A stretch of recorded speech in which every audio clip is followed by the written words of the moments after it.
ihsani illal ihsan.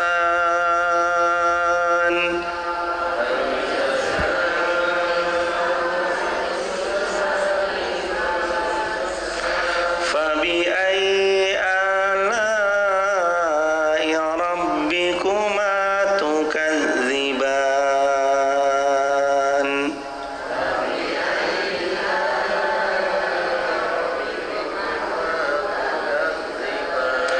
Wa min dunihima jannatan.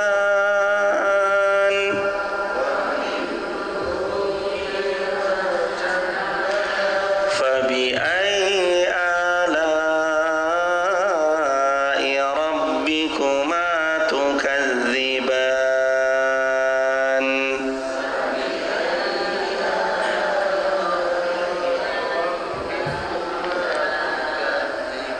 Mudhammatan.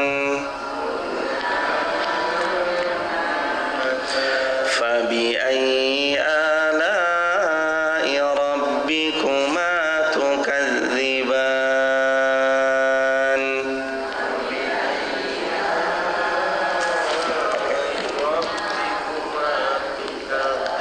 Fihima 'ainani nadhakhatan.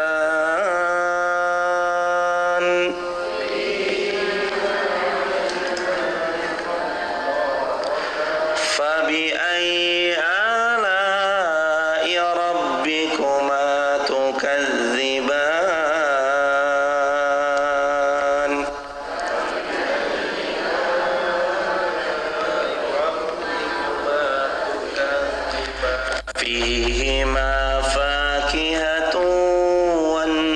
Fihima fakihatun wa nakhlu wa rumman.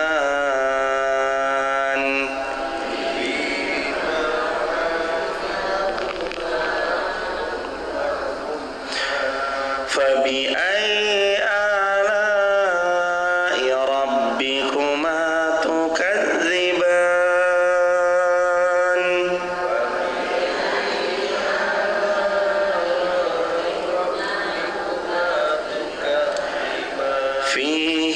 Fihinna khairatun hisan.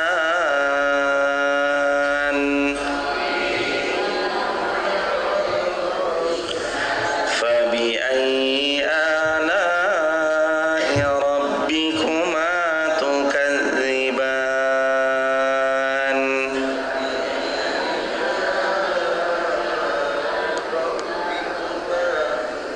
Allahumma arhamna bil Qur'an. Ayat ke-60. Hal jazaa'ul ihsani illal ihsan. Apakah ada balasan bagi kebaikan kalau kebaikan dilakukan kecuali adalah kebaikan? Pasti balasan kebaikan itu kebaikan, jamaah. Kalau ada seseorang berbuat baik lalu kok dibalas buruk, itu kan manusia. Tapi kalau Allah balasnya pasti baik. Tapi kalau Allah pasti balasnya bahkan gak cuma baik, lebih baik dari setiap kebaikan yang hamba itu pernah lakukan. Makanya ayat ini lagi-lagi mengingatkan kita bahwa siapa yang berbuat baik, Allah balas baik. Jamaah gak usah sibuk nyari kupu-kupu, tapi sibuklah perbaiki kebun kita. Gak usah sibuk nyari apa? Kupu-kupu. Repot sendiri kalau jamaah sibuk nyari kupu-kupu. Sibuklah memperbaiki, memperindah, memperbagus, merawat kebun kita sendiri. Kalau hadirin mau datang kupu-kupu dalam jumlah banyak tanpa harus kerja keras, dalam tanda petik, maksudnya kerja kerasnya adalah bukan ngejarnya kupu-kupu, tapi kerja kerasnya memperbaiki kebun. Itu kan istilah. Gimana caranya supaya kita dapat banyak kebaikan? Gimana caranya supaya kita dihampiri banyak kemaslahatan? Jawabannya, perbaiki diri kita. Jadilah orang yang menebar kebaikan, menanam kebaikan, berbuat kebaikan. Itu istilahnya merawat kebun. Saat kebun kita dirawat baik, kena sinar cahaya matahari dengan baik, terpupuki dengan baik, kebun ini akan berbunga. Kalau kebun sudah berbunga, kupu-kupu datang dengan sendirinya. Inilah keutamaan merawat kebun, agar kupu-kupu datang tanpa kita harus mengejarnya. Sama, hal-hal baik itu akan datang kalau kitanya juga berbuat baik. Hal-hal baik itu akan mendekat kalau kitanya juga mendekat kepada hal-hal yang baik. Circle yang baik, majelis yang baik, duduk di tempat yang baik, berbuat yang baik. Kebaikan itu nanti efeknya kembali kepada diri sendiri. Karenanya Allah berfirman, hal jazaul ihsani illal ihsan. Gak ada balasan untuk kebaikan yang dilakukan kecuali kebaikan. Ibunda mohon dengan hormat, boleh maju lagi hadirin biar yang di luar nanti bisa masuk. Maju lagi jamaah. Monggo dengan hormat, mari maju bersama jamaah. Wah, mari maju bersama kayak nyalek aja ini. Mari maju bareng-bareng supaya yang di luar nanti bisa masuk. Barakallahu fikum. Ayo kita lanjut di ayat 62. Wa min dunihima jannatan.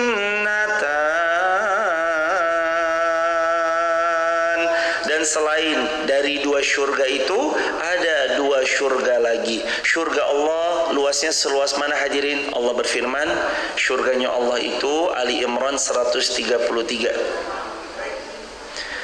Wa jannatin arduha as-samawati wal ard u'iddat lil muttaqin.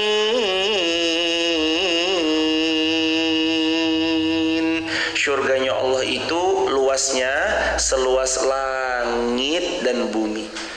Langit gak ada tiangnya. Langit Allah hamparkan tanpa tiang. Langit Allah tinggikan tanpa pernah tahu sejauh mana tinggi langit itu hingga ujungnya. Itulah luasnya syurga. Maka kalau nanti satu orang, ini kabar dari Rasulullah SAW dalam hadis, orang yang paling terakhir masuk syurga, dia paling miskin di syurganya Allah, paling melarat di syurganya Allah. Kayak apa sih orang yang paling miskin di syurga? Orang yang paling melarat kayak apa sih? Sabda Nabi, orang yang paling miskin di syurganya Allah, Allah kasih 10 bumi dan semua isinya. Kata Nabi hadirin, dikasih berapa bumi? 10 dan semua isinya. Jamaah pernah kebayang nggak kalau dari ujung Sabang sampai Merauke itu punya jamaah sendirian? Jamaah pernah kebayang? Kira-kira jamaah dapurnya di Temanggung, ruang tamunya di Wonosobo, toiletnya di Jogja misalkan, atau mungkin nanti ada ruang makannya di Jogja, ada kamar tidurnya nanti di Magelang. Wah, kayak apa ribetnya Anda hadirin? Anda baru punya Jawa Tengah aja, Anda udah jadi orang yang paling kaya jemaah. Ini sabda Nabi, orang yang paling miskin di syurganya Allah berdasarkan hadis Muslim, nanti Allah akan berikan, ini satu dunia untukmu wahai fulan, dan untukmu 10 kali lipat. Berarti 10 bumi dan isinya dikasih. Itu orang yang paling apa? Miskin. Kebayang nggak orang yang kaya kayak apa? Makanya benar kalau sabda Nabi SAW, Nabi pernah bersabda, sabda Nabi, siapa yang punya satu pohon di surga, satu pohonnya tidak bisa dilewati kecuali oleh kuda tercepat 100 tahun kuda itu berlari belum sampai ujungnya. Allahu Akbar walillahil hamd. Lalu dengan segala keistimewaan surga, jamaah mau tuker sama dunia? Dengan keistimewaan surga yang dahsyat, jamaah mau tuker sama dunia yang gak seberapa? Nyesel jamaah, jangan ditukar. Mau kita punya uang sebanyak apapun, gak bisa membeli surga kecuali dengan amal salih, dan uang itu dilibatkan dalam beramal salih. Ayat ini lagi-lagi mengingatkan kita, flashback kembali. Wa min dunihima jannatan. selain 2 syurga yang Allah hadiahkan, ada 2 syurga lagi untuk tempat tinggal mereka selama mereka jadi hamba yang salih, yang baik, yang jujur. Ada lagi ayatnya berikutnya. Ayo jamaah kita beranjak lagi ayat 63. Yang di sini boleh diisi dulu hadirin, bisa merapat ke sini biar yang di sana nggak mepet-mepet, bisa lebih santai. Fabi ayyi ala'i rabbikuma tukadziban.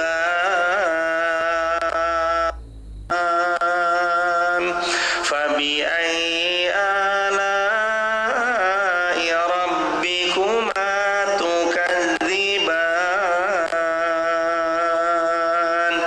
Surga itu terlihat warnanya hijau. Jadi kalau jamaah tahu, salah satu warna favoritnya baginda Rasulullah Shallallahu Alaihi Wasallam, favoritnya beliau adalah warna hijau. Hijau itu warna syurgawi.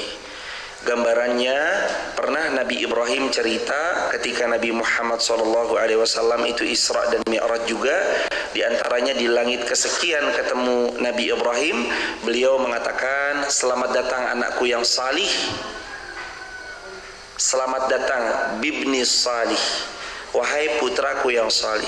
Karena kalau dirunut-runut Nabi Muhammad SAW itu keturunannya Nabi Ibrahim, dari garisnya Nabi Ibrahim. Di sana ada tanaman-tanaman indah dan mempesona, hijaunya bukan main. Dalam gambaran hadis ada sampai kalimat besar daun-daunnya di surga sebesar telinga-telinga gajah. Besar banget jemaah, indah, bagus. Nggak ada nanti ceritanya daun-daun di surga itu kayak mengering gitu, nggak ada ceritanya. Kecuali semuanya hanya bagus, bagus lagi bagus. Tapi dia mah permanen bagus ya jemaah. Kalau kita gambarannya, jemaah nanam sekarang, misalkan nanam padi, taruhlah bulan kedua sudah mulai tumbuh, bulan ketiga mulai menguning, bulan keempat dipanen.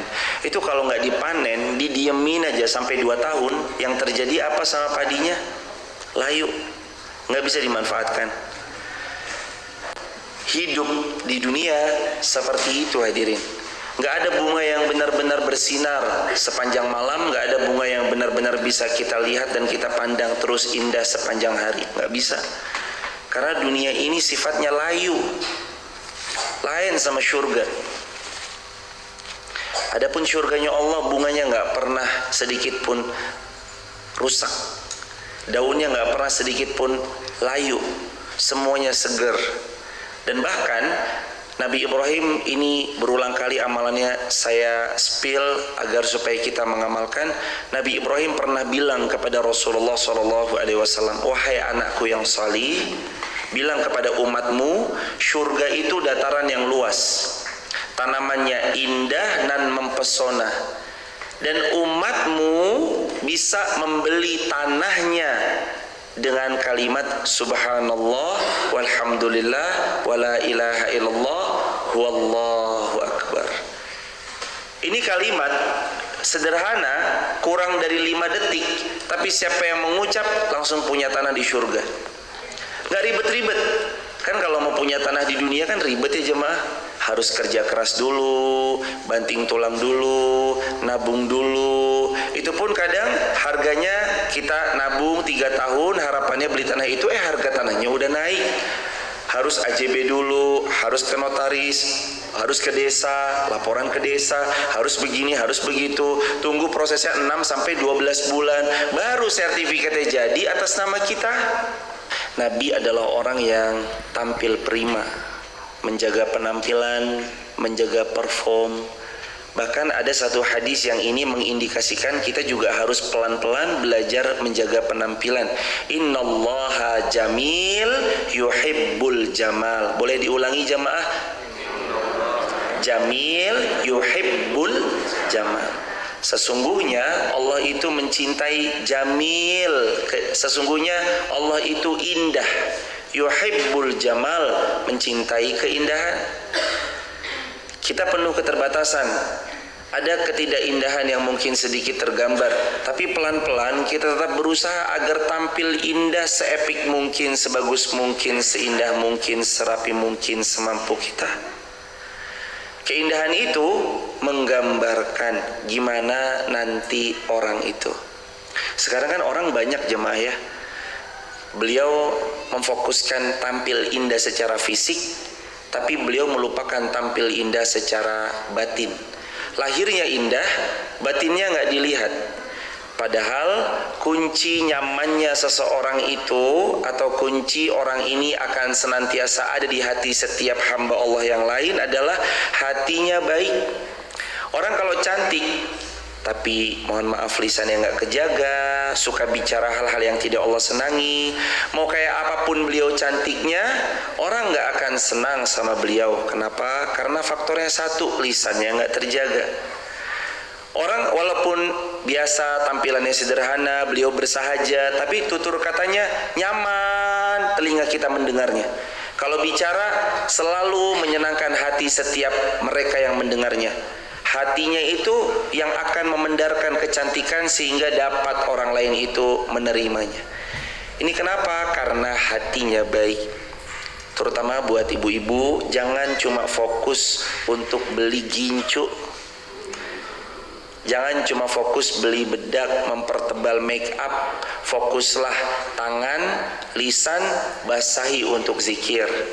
Zikir apa yang paling ringan? Yang tadi diajarkan Nabi Ibrahim kepada Rasulullah. Subhanallah, walhamdulillah, wala ilaha illallah, Allahu Akbar. Baca banyak-banyak. Dan bahkan Nabi pernah bersabda, siapa yang sebelum tidur membaca, salah satunya ada kalimat tadi. Siapa yang dia menuju tempat tidurnya, lalu sebelum dia tertidur lelap dia membaca la ilaha illallah wahdahu la syarikalah lahul mulku wa lahul hamdu wa huwa ala kulli syai'in qadir la haula wa la quwata illa billah subhanallah walhamdulillah wa la ilaha illallah huwallahu akbar. Sabda Nabi, semua dosanya akan Allah ampuni walaupun dosa-dosanya sebanyak buih di lautan. Allahu akbar. Makanya hadirin, amalkan zikrullah. Saya kasih satu amalan untuk jamaah supaya jamaah tidak perlu beli lipstik selamanya. Apa amalannya supaya nggak beli lipstik selamanya? Basahi lisan untuk berzikir kepada Allah. Kita tidak akan perlu lagi beli lipstik selama-lamanya. Saya kasih satu amalan supaya jamaah nggak usah beli bedak selama-lamanya. Apa amalannya? Basahi wajah kita dengan wudhu, hiasi kemudian dengan senyuman. Nih sayang jamaah nggak perlu beli bedak selama-lamanya. Dihiasi wajah itu dengan senyum. Di Jepang ada informasi dari salah seorang ustadz, beliau hampir lumayan cukup sering, dan ada riset dari Jepang bahwa orang Jepang, nanti coba dibenarkan ya teman-teman, cek di Google, coba nanti habis ini. Orang Jepang buka kursus senyum 1 jam 800.000. Kenapa? Karena tingkat depresi yang tinggi sampai-sampai membuat mereka yang tinggal di negeri itu susah senyum. Kalau kita mah orang Wonosobo gampang senyum, berarti nggak depresi di jemaah. Di sana sampai ada kelas senyum 800.000 per jam. Cuma ngajarin senyum. Ayo Pak senyum. Nggak bisa senyum hadirin. Mereka tingkat depresinya tinggi, disiplinnya oke, tapi pressure-nya tinggi, tekanan dalam pekerjaannya juga tinggi.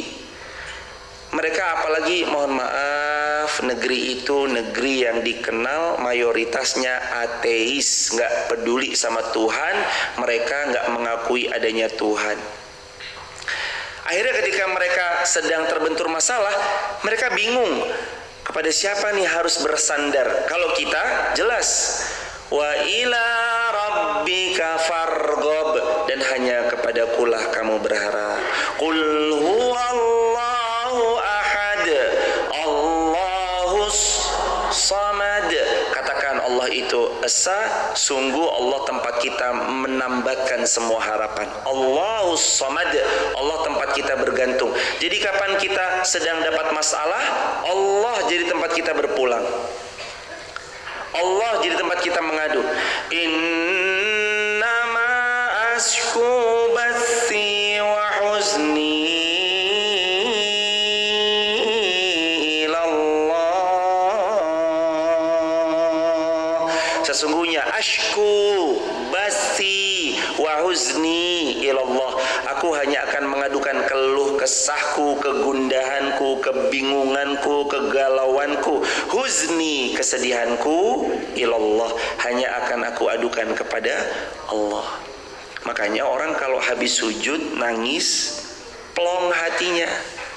Kenapa plong? Karena dia tahu hanya Allah tempat sebaik-baiknya sandaran, sebaik-baiknya mengadu, sebaik-baiknya berkeluh kesah. Tapi kalau yang tadi di negeri tersebut dia nggak tahu. Makanya ketika stres yang dipikir lompat dari gedung. Ketika stres yang dipikir menabrakkan diri ke kereta cepat. Jemaah, kereta cepatnya itu bisa di 500 km per jam. Kereta yang paling cepat salah satunya di dunia. Itu di Mekah aja ada kereta cepat namanya Haramain Highway Rail Speed atau High Speed Railway. Kereta cepat Haramain itu speednya di 300 km per jam. Naik di 300 km naik kereta aja tuh berasa jemaah. Bus kencangnya bukan main. Apalagi ini bisa 500 sampai bahkan 500 up, 500 lebih. Sekali orang nabrakin diri jadi bubur tuh jemaah. Nggak tersisa tuh badannya. 500 km itu speednya kayak apa? Orang kalau udah stres lompat. Karena mereka nggak punya pegangan. Sampai-sampai senyum aja ada kursus 800.000 per jam supaya mereka bisa tersenyum menikmati dunia. Lah kita di depannya ada segono-gono tempe kemul aja udah senyum jemaah. Kita lanjut ke ayat 66. Fihi ma'ainani nadhakhatan. Di dalam surga ada air yang memancar. Jadi masing-masing penghuni surga punya sumber mata air sendiri-sendiri. Beda sama dunia. Kalau dunia kan kita sumber mata airnya terpusat, lalu kita ambil lewat PDAM misalkan, lalu kita bayar beberapa sesuai dengan volume kapasitas air yang kita ambil, atau ada air desa. Air desa diambil dari mata air yang jauh, tapi nanti kalau penghuni surga tajri min tahtihal anharu khalidina fiha abada. Di bawahnya ngalir sungai-sungai yang itu juga berfungsi sebagai mata air. Jadi nanti penghuni surga nggak ada bilang sama tetangganya, tetangga minta air dong. Nggak ada di surga jemaah. Setiap rumah, setiap istana punya sumber mata airnya sendiri-sendiri. Surganya Allah. Kira-kira mau nggak jemaah punya tempat di surganya Allah? Sekarang persiapannya. Kita hidup itu, teman-teman tulis di kolom komentar ya. Kita hidup di dunia itu adalah seni menggambar, seni menulis tanpa menghapus. Kita tuh nulis tanpa dihapus. Penghapusnya nanti hanya ada di sisi Allah. Yang bisa menghapus cuma Allah. Jadi kemarin kita lahir tahun sekian, nanti wafat tahun sekian, itu kita sedang menggambar tahun 2023 hari Jumat, subuh-subuh tidurkah, ngajikah, tilawah Qurankah, adakah ayat-ayat Al-Quran yang ditadaburi, adakah ayat yang diamalkan, dicatat. Gak bisa nanti diganti. Kalau subuh ini kita tertidur, nggak bisa diganti selamanya. Catatan amal kita bahwa subuh Jumat tertidur nggak bisa dihapus. Kalau kemarin ketika Ramadan kita nggak maksimal, itu Ramadan kemarin nggak akan pernah bisa diganti. Dimaafkan sama Allah mungkin karena doa kita, Allahumma innaka afuwun tuhibbul afwa fa'fu anni. Tapi untuk dihapus, kalau versi maksudnya kita yang menghapus, tak bisa. Yang menghapus cuma Allah. Makanya hidup itu adalah seni menggambar tanpa menghapus, menulis tanpa juga pernah bisa dihapus. Penghapusnya hanya ada di sisi Allah. Hadirin, makanya kalau melihat ada gambaran-gambaran surga, berniatlah saya mau nulis yang baik-baik tentang catatan hidup saya. Kita besok nanti rapotnya dikasih tahu. Sebagaimana jamaah sekarang bagi rapot, ini kan hari ini banyak anak-anak kita bentar lagi mau nerima rapot. Jamaah akan terima laporan dari guru yang membersamai anak-anak kita. Bu, kalau si ini pendiam, tapi hasilnya bagus. Ibu kalau ini aktif, tapi begini. Itu di note. Tapi notnya guru penuh dengan kekurangan. Boleh jadi guru ini nggak tahu. Boleh jadi guru ini ada salah nilai. Boleh jadi guru ini capek terus keliru membeli nilai. Bisa manusia ada spot kurang tepatnya. Tapi Allah tidak akan pernah keliru. Nanti akan muncul jamaah sebuah kitab itu catatan amal dari hidup sampai kita wafat, dari lahir sampai wafat. Disodorkan, ada yang menerima dari kanan, ada yang menerima dari miwara al-zahri, dari belakang. Siapa yang menerima rapot dari kanan bahagia, siapa yang menerima rapot dari belakang miwara al-zahri, dia celaka. Begitu dibuka amalannya, hambaku kamu lahir tahun 70, betul? Betul ya Allah. Hambaku kamu lahir 80, betul? 90-an, 2000, 2010 ke atas, betul? Ini tahun 2004 kamu berbuat ini. Ini 2005, semuanya detil, nggak ada satupun yang salah. Catatannya lengkap, selengkap-lengkapnya. Jamaah sekarang lagi nulis buku catatan rapot jamaah masing-masing.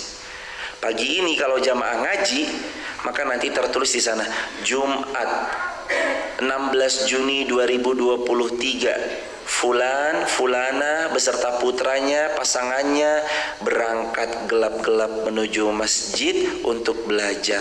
Itu dicatat. Dan satu-satunya hal yang paling membahagiakan besok adalah ketika catatan kita itu penuh dengan kebaikan. Itu yang paling membahagiakan. Makanya jangan ditukar jamaah. Ya Allah, dicatat dengan catatan-catatan yang buruk, jangan. Tulis yang baik-baik, amalin yang baik-baik, supaya nanti catatan kita terima lewat tangan sebelah kanan. Bahagia nanti hadirin. Fihi ma'inani nadhakhatan. Kalian akan dapatkan mata air di masing-masing istana-istana kalian. Punya mata air. Jemaah mau buat seperti apapun nggak akan kekurangan. Kalau di sini kita mau punya, misalkan contoh ya jemaah, di sini kita mau punya kolam ikan, itu harus berpikir ini kapasitas airnya gimana. Kalau daerah Kretek, Watugleto airnya berlimpah, mereka bisa punya kolam. Tapi untuk di daerah-daerah yang tidak begitu banyak airnya, curah airnya, mereka berpikir kalau untuk memelihara ikan. Seperti itulah di dunia. Kadang ada yang dapatkan kelebihannya, kadang ada yang nggak dapat kelebihannya. Tapi besok di surga semuanya akan mendapatkan mata air yang jernih. Ya Allah, sebagaimana dulu di dunia punya ikan, ya Allah, hamba mau ikan, ya Allah, dikasih sama Allah. Ruzikna min qabl wa utubihi mutasyabiha. Nanti Allah berfirman dalam ayat tersebut, penghuni surga itu akan dikasih rezeki. Ruziqna min qabl, sebagaimana rezeki waktu mereka hidup di dunia. Mereka punya ikan dikasih, mereka dulu di dunia punya mobil dikasih, mereka dulu di dunia punya buah dikasih. Tapi ingat, ikannya, buahnya, kendaraannya nggak seperti di dunia. Mau kayak apapun, minta Allah kasih. Wa utubihi mutasyabiha, dan kalau Allah memberi mereka dengan sesuatu mutasyabih. Apa arti mutasyabih? Mirip, persis, bisa, atau bahkan lebih tepatnya lebih baik kualitasnya di surga daripada di dunia. Wa utubihi, kami berikan kepada mereka mutasyabiha, apapun yang dulu pernah mereka jumpai semasa di dunia.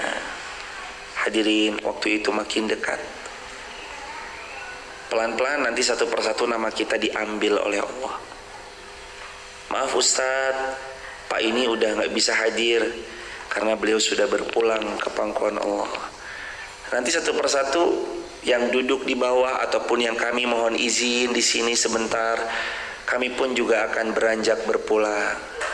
Nanti waktu akan membuat mata kita lama-lama memudar penglihatan, telinga mulai lama-lama memudar pendengaran, lisan bicara sudah mulai agak ngelantur bicaranya. Akhirnya toh pun kita terbaring lemah, meninggal dunia, dikubur sendirian, tidak ada satupun peneman. Di situ tanggung jawab masing-masing di hadapan Allah Subhanahu wa Ta'ala. Sekali-sekali, kalau bisa mah sering. Nabi pernah bersabda, orang yang paling cerdas itu orang yang paling sering mengingat kematian. Bukan cuma mengingat tok, tapi lalai. Maksudnya Nabi sering mengingat kematian itu, ya juga bersiap supaya matinya mati terbaik. Mudah-mudahan kita semua wafat di Mekah ataupun Madinah, wafatnya husnul khatimah, wafatnya mati syahid. Rasulullah tuh ngingetin hadirin, kalian kalau mau disebut cerdas, perbanyaklah mengingat kematian. Bukan cuma mengingat, tapi bersiaplah untuk mati. Kita ini kan kadang terlena dunia, ngejar dunia, kaki jadi kepala, kepala jadi kaki, nggak ada habisnya. Tapi ngejar akhirat ala kadarnya. Lawang kadang kita punya waktu 168 jam per satu pekan. Masa 1 jam aja buat ngaji nggak ada jemaah? 24 jam satu hari, 168 jam itu satu pekan. Masa yuk dari 168 jam per pekan nggak ada 1 jam kita meluangkan waktu untuk Allah, untuk ngaji? Kita kerja 8 jam, betul?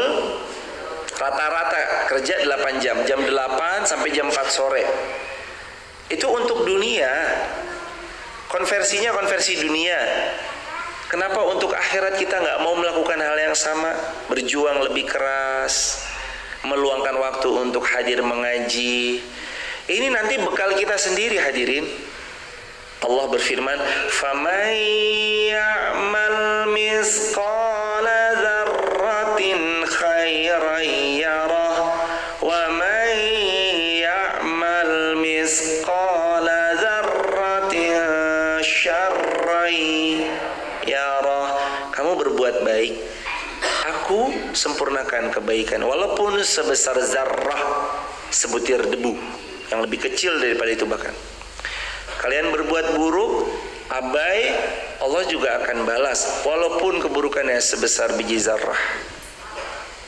Pernah datang seorang sahabat Rasul sallallahu alaihi wasallam kepada rumah sahabatnya jemaah. Berbuat baiklah beliau. Lalu gak lama beliau mengambil ibrah dari kebaikan sahabat ini, pulanglah beliau ke rumah. Salaful ummah ini, orang soleh ini kemudian diketuk sama pintu orang gila. Tok tok tok tok tok tok, orang gila jemaah.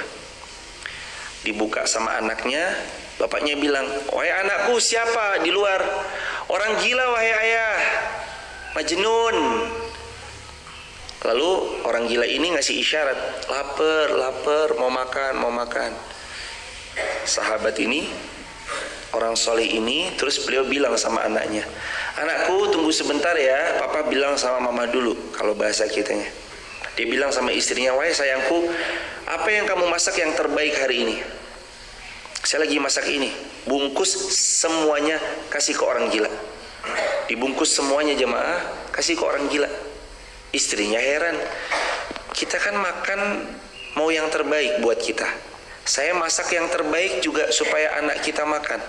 Kenapa kok yang terbaik malah dikasih orang gila? Toh orang gila juga nggak tahu kalau kita ngasih makanan sisa kemarin. Apa jawab suaminya? Wahai istriku sayang, orang gila itu mungkin nggak tahu, nggak bisa dia membedakan mana makanan yang hebat, yang mahal, yang bagus, mana makanan yang bekas kemarin.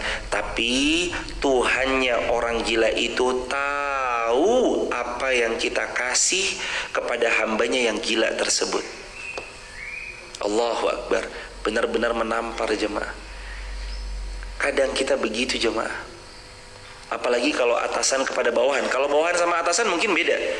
Atasan sama bawahan, udahlah buat karyawan saya doang, udah yang jelek aja nggak apa-apa. Lawang buat karyawan saya. Kalau karyawan sama bosnya beda.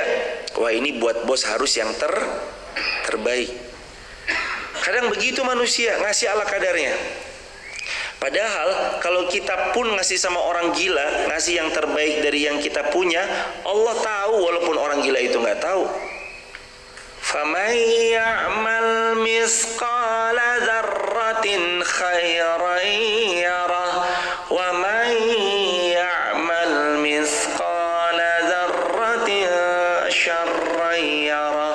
Berbuat baik kalian kecil, manusia nggak tahu, nggak ada yang apresiasi, nggak ada yang nonton, lalu nggak ada yang bertepuk tangan, nggak ada yang bilang terima kasih ya. Itu Allah tahu loh jamaah. Jangan dikira Allah nggak tahu. Berbuat buruk kalian, manusia nggak tahu. Kalian adalah orang yang tersembunyi. Kalian menutup pintunya, nutup gordennya, lalu bermaksiat kepada Allah, berselancar di sosial media. Allah tahu. Jangan dikira Allah nggak tahu. Allah pasti balas dengan balasan terbaiknya.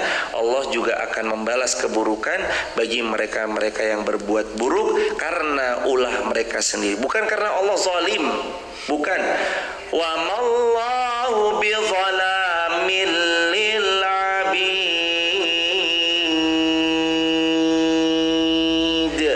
Dan Allah tidak pernah zalim kepada siapapun. Allah pernah zalim? Enggak.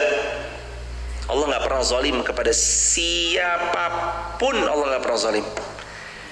Jadi hambanya kalau dapat azab dari Allah itu ya karena ulah mereka sendiri, bukan karena Allah jahat sama mereka. Itulah jamaah. Insya Allah mudah-mudahan kita semua dapat kebaikan biidznillah. Ayat 70. Fihinna khairatun hisan.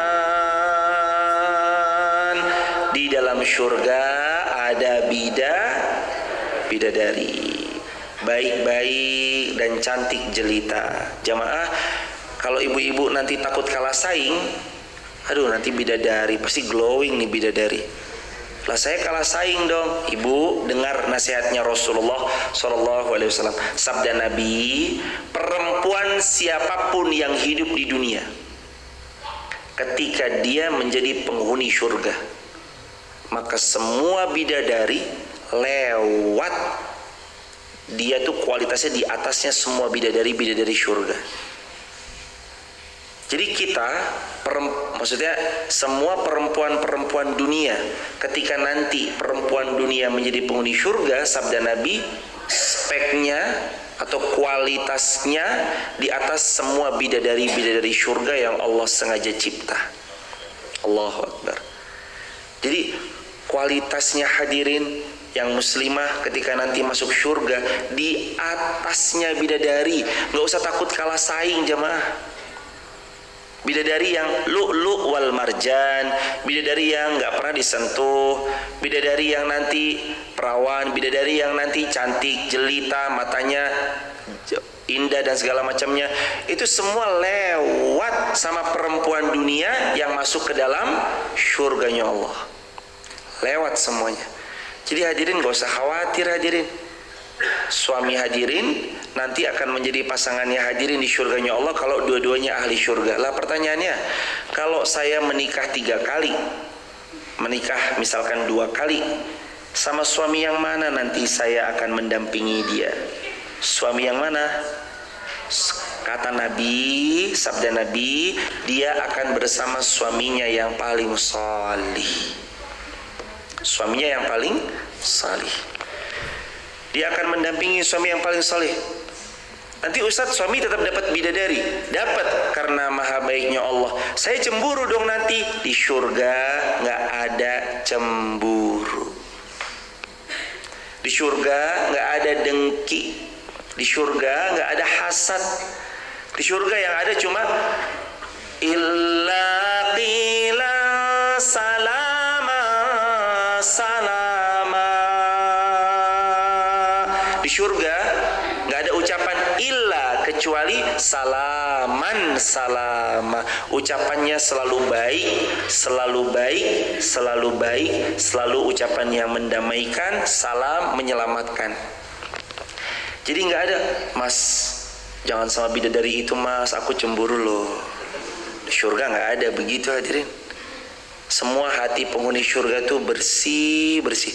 Walaupun jamaah dulu di dunia nih, mohon maaf ya jamaah, misalkan jamaah musuhan, jamaah di dunia ini musuhan nih, ternyata dua-duanya masuk surga.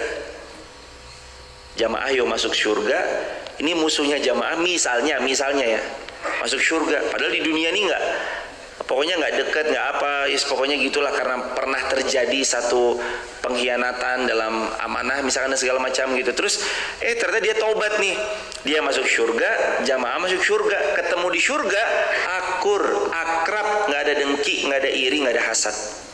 Surga itu. Oh iki sing biyen maling gonku yo, nggak ada begitu jamaah. Ntar kalau di surga Allah tuh sudah membuat semuanya ridho.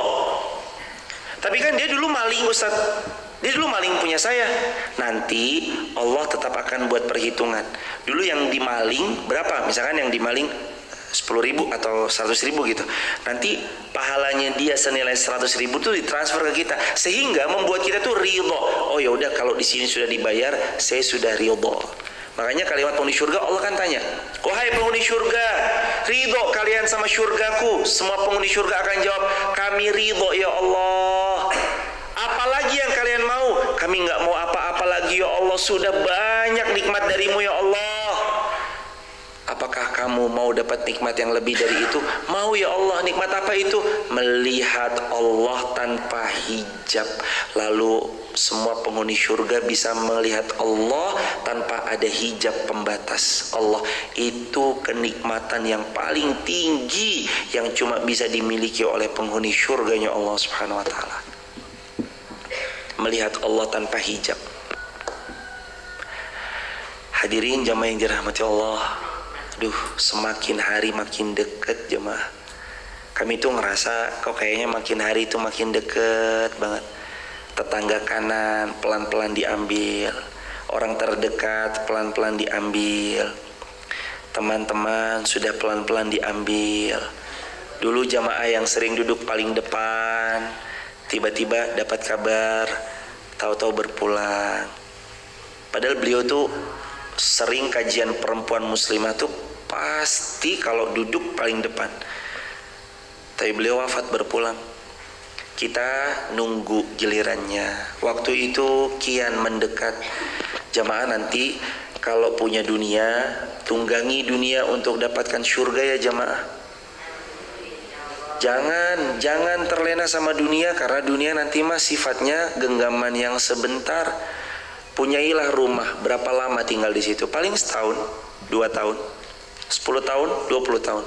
Punyailah mobil, berapa lama naik dalam tunggangan? Sebulan, 2 bulan. Punyailah apapun yang dipunyai, semua sifatnya sebentar, semua sifatnya akan ditinggalkan. Sebelum benar-benar kita meninggalkan dunia dan semua isinya, ayo bersiap.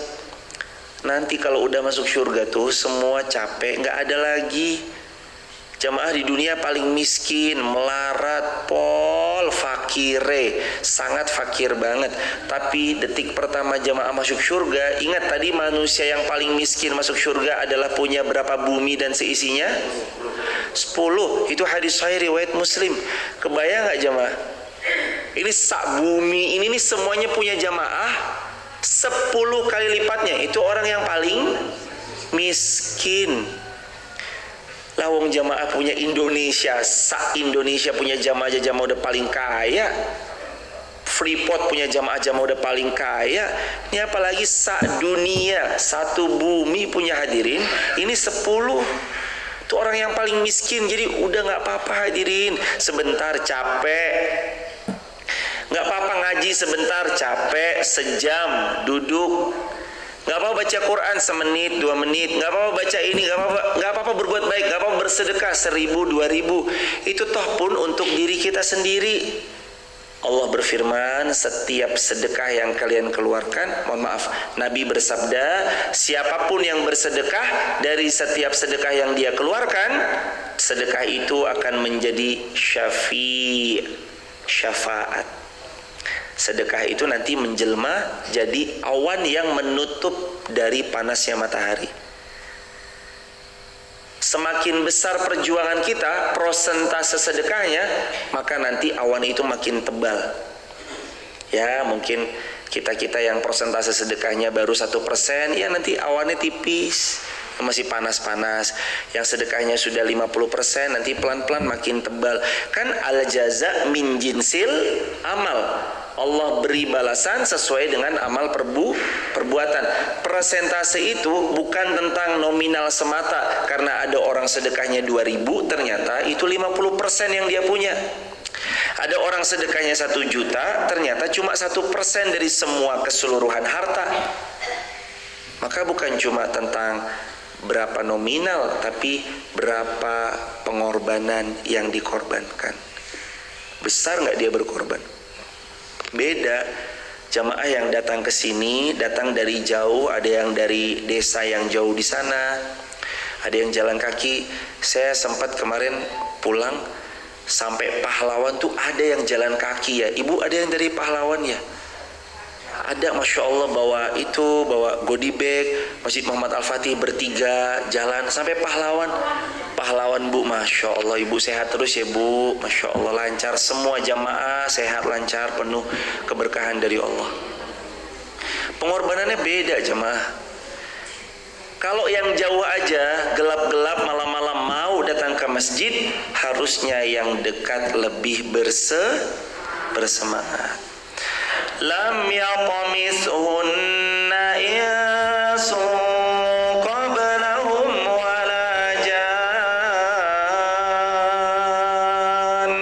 Ar-Rahman ayat 74. Para bidadari-bidadari itu sebelumnya tidak pernah disentuh oleh manusia maupun jin.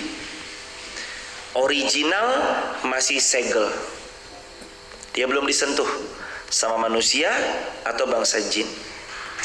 Nanti kalau perempuan-perempuan yang mohon maaf sampai wafat belum menikah, apakah di sana nanti dapat pasangan? Allah berikan pasangan.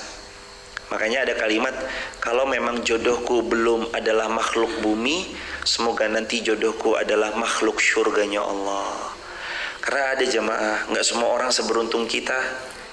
Jamaah makanya bersyukur ya, terutama teman-teman TikTok, YouTube, Instagram, dan kita semua, terutama yang berbicara, wabil khusus yang sudah nikah tuh ya bersyukur. Jangan cuma gara-gara istri kita galak, yuk kita nggak bersyukur, malah bojo galak. Ya gimana pun istri kita itu menjaga kita dari zina. Istri juga sama, walaupun suaminya punya kekurangan, mungkin hitam manis hilang, manisnya tinggal hitamnya, tetap aja suami kita menjaga diri kita dari zina. Karena menikah jadi dapat pahala, karena menikah tidak zina, karena menikah gandengan tangannya saja sudah berbuah wangi-wangi surga. Kan gitu gandengan tangannya wanita dan seorang suaminya yang bergandengan tangan itu menggugurkan dosa-dosa mereka, membuat mereka pantas masuk surga.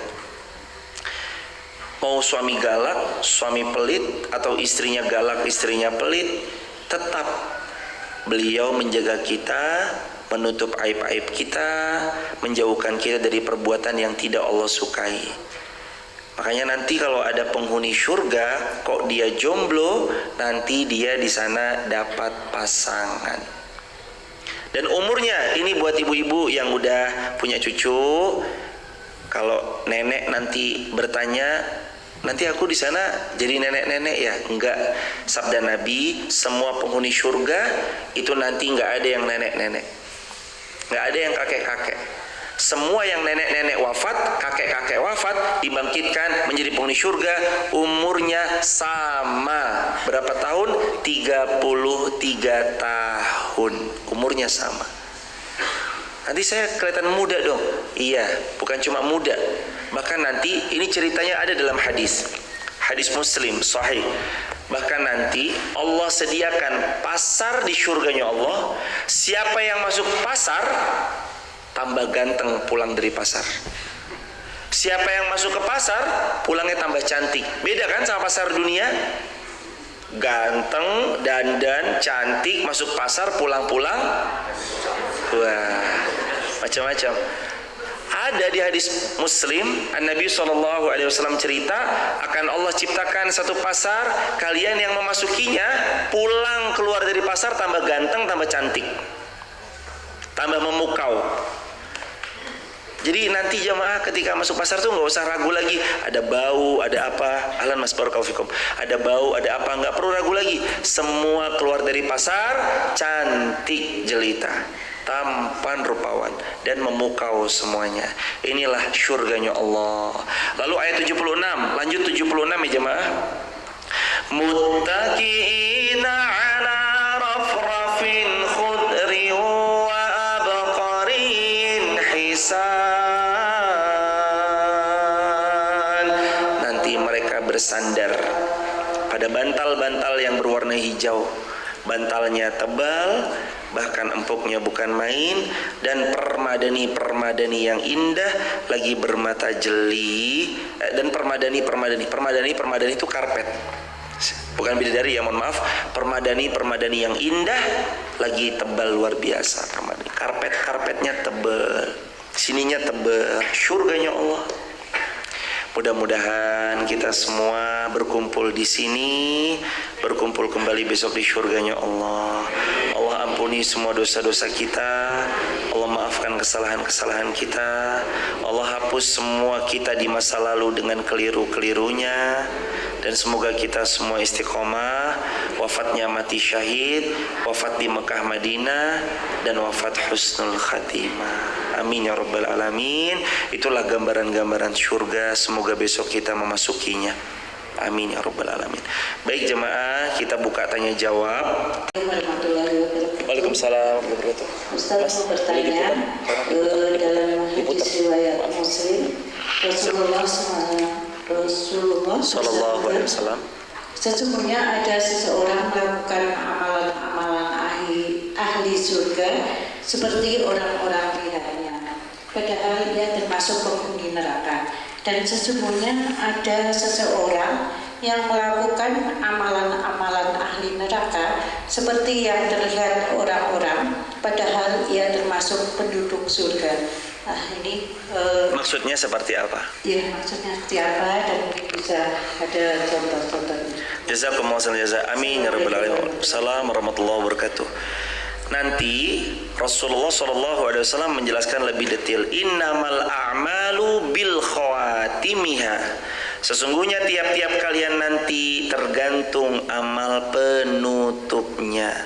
Maksud tadi situ, ada orang beramal dengan amalan ahli surga, tapi nanti jelang wafatnya dia malah kufur kepada Allah. Ada yang na'udzubillah sampai murtad. Lalu dia melakukan amalan-amalan penghuni neraka sehingga dia mati dalam keadaan seperti itu jemaah. Dan dia pun masuk ke dalam nerakanya Allah. Waliyadzubillah. Tapi ada orang melakukan amalan-amalan ahli neraka, tapi di ujung hidupnya nanti dia bertobat, tobatnya Allah terima, dia sedikit pun tidak menepiskan setiap amal soleh yang ada di hadapan kecuali dia sambut sebaik-baiknya.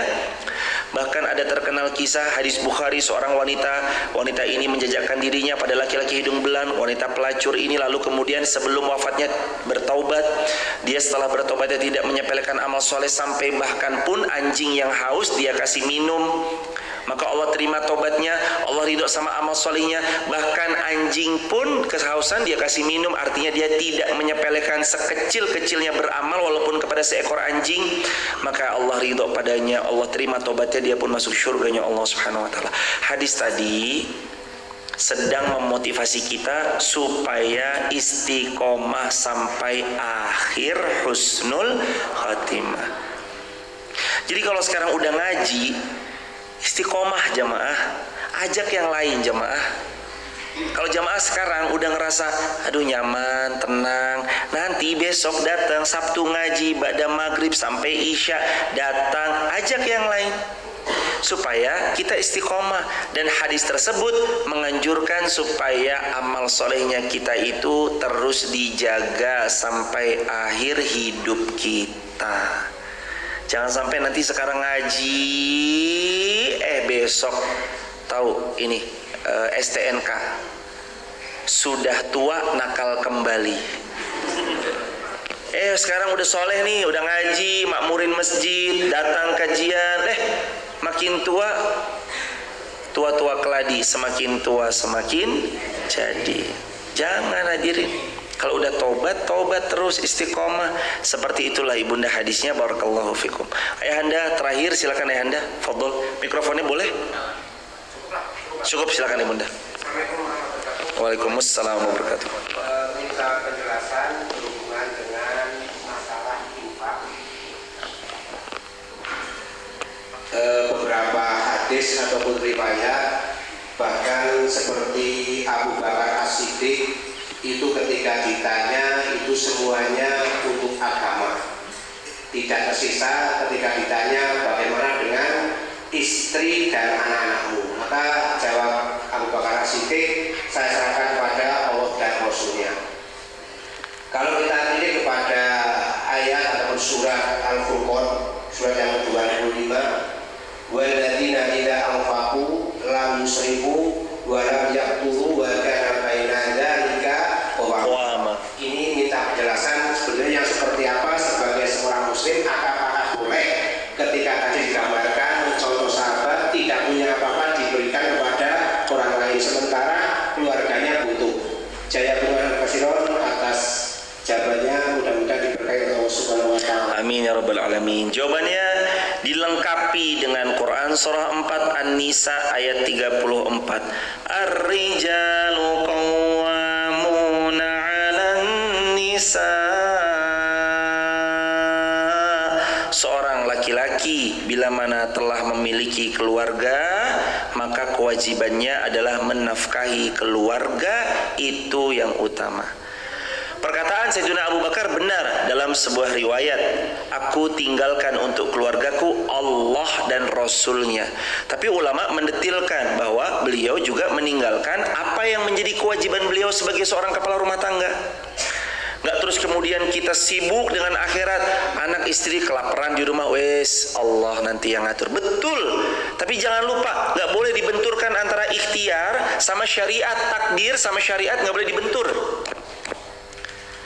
Kenapa kok rezekinya seret? Ya kalau emang udah datang rezekinya ya datang aja. Umar bin Khattab tuh pernah jamaah kumpul anak-anak muda.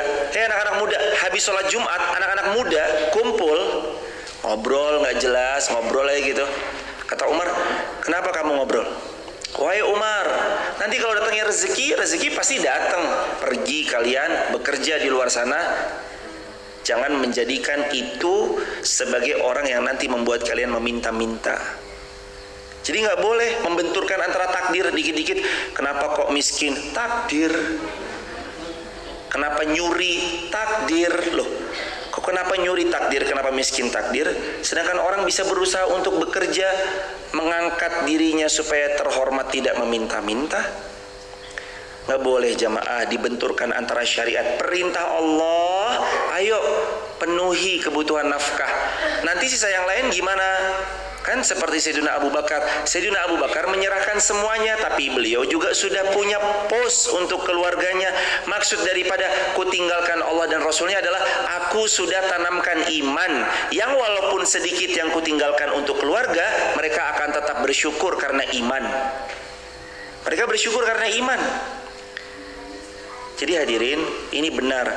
Beliau berpesan sama kita juga, kalau bisa ninggalin anak tuh warisannya jangan cuma harta, karena harta nanti jadi rebutan. Tinggalin juga buat anak kita iman dan ilmu, supaya mereka punya sikap yang baik kalau punya harta nanti. Dan ini juga penting, Sayyidina Abu Bakar mengajari kita supaya agar kita menjadi hamba Allah yang menunggangi dunia untuk dapatkan akhirat. Kalau nanti punya harta, hartanya dibagi untuk orang lain. Berinfaklah, bersedekahlah, berwakaflah. Jamaah yang dirahmati Allah, pelan-pelan. Sudah dilihat di atas, nanti tahun ini atasnya jadi. Mumpung belum jadi, bismillah, berazamlah, ya Allah saya tak nitip walau 100 perak. Cemplungin situ nanti, bismillah ya Allah 100 perak. Enggak apa-apa jemaah, ini bukan soal besarnya, enggak. Ini soal ikut andillah. Sebelum nanti semakin dengan pertolongan Allah, sekali lagi dengan pertolongan Allah, sebelum nanti makin ramai santri-santri siswa SD yang sekolah di sini, nanti ada SD 12 orang sudah, ada santri-santri nanti akan berasrama di sini, makin ramai kita nanti eman-eman kalau kita nggak dapat peluang pahalanya. Maka mumpung asramanya belum tersedia, ini masjidnya pelan-pelan lantai 2 sudah mulai dipasang plafon lantai 2-nya, bisa dilihat dari luar sana. Titip, bismillah Ustadz saya tak nitip 100 perak. Hakon jamaah, gak apa-apa walau 100 perak. Lawong jamaah kalau punya 1 gelo ya, 1 rupiah kalau emang ada, gak apa-apa jamaah, cemplungin aja, ikut andil. Saya nggak punya apa-apa, pasti punya. Kalau dicari-cari, kalau 100 rupiah punya nggak? Pasti punya. Pelan-pelan, nggak apa-apa. Ini bukan buat siapa-siapa, buat kita sendiri. Eman. Nanti kalau udah jadi, baru mau ikut, aduh, udah nggak ada space-nya karena udah jadi. Gimana jemaah? Mumpung pas belum jadi, saya tak ikut 100 rupiah. Nggak usah gede-gede, semampunya. Eman kalau kita ada peluang jariah nggak diambil segera, karena umur kita terbatas. Terus soal keluarga gimana? Wajib keluarga dinafkahi. Jangan sampai keluarga nggak dinafkahi. Jangan sampai kita zalim ya hadirin. Kita kesana kemari, anak kelaparan masa bodoh, istri kelaparan nggak peduli. Ini nggak boleh. Karena dalam Islam laki-laki wajib menafkahi keluarga. Kalau istri mau ikut itu nggak wajib. Istri mau ikut silakan menambah pundi-pundi finansial keluarga, tapi tidak wajib. Begitu hadirin, jamaah sehat, lancar, penuh berkah. Kita akhiri dengan doa bersama-sama. Astaghfirullah wa natubu ilaihi. Allahumma shalli ala Muhammad wa ali Muhammad. Rabbana alaika tawakkalna wa ilaika anabna wa ilaikal masir. Rabbana atina fid dunya hasanah wa fil akhirati hasanah wa qina adzabannar. Walhamdulillahi rabbil alamin. Salam keluarga di rumah, sehat selalu. Kita akhiri dengan hamdalah. Alhamdulillah rabbil alamin. Kafaratul majlis. Subhanakallahumma bihamdika asyhadu an la ilaha illa anta astaghfiruka wa atubu ilaik. Assalamualaikum warahmatullahi wabarakatuh.